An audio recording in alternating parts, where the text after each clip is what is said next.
My name is Captain Ethan Izard, and this is my story.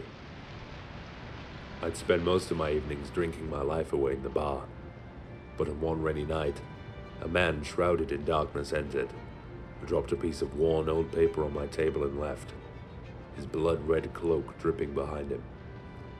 The aged paper had an image in its center.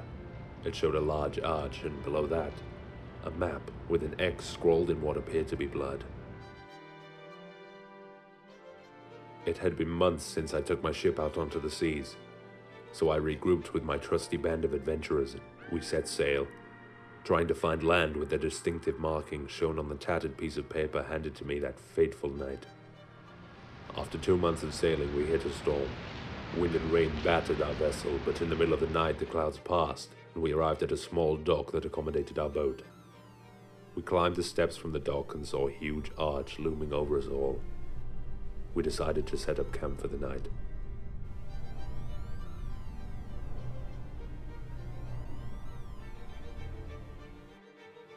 While we slept that night, the darkness inside began to stir as the ancient architecture channeled molten lava through its veins.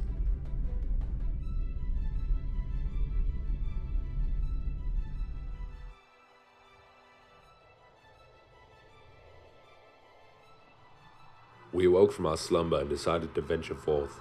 2 looming watchtowers in the mountainside overlooked us as we entered the giant arch. Inside, the walls were carved with intricate designs, and lava poured from a glass cauldron above us.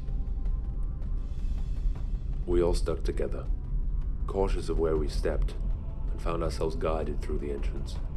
A long corridor stretched out in front of us, guarded by menacing-looking stone statues that stared blankly at all of us as we passed them.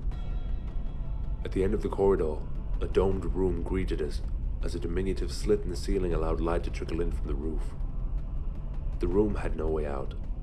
It seemed we'd already reached the end of our journey so soon after we stepped foot into the place. As we turned, 2 of the statues had moved, now either sentient or controlled by a greater force. They moved quickly towards us, and we all fell into the eternal darkness below. But we did not die here, and quite the opposite.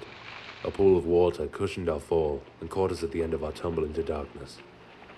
The water was faintly lit, and as we began to splash from its grasp, we noticed that there was a tunnel leading to a distant light source. We all ran towards it, hoping to find the treasure we had expected. However, all we found was increasing whiteness, a ghostly blinding light that engulfed us all.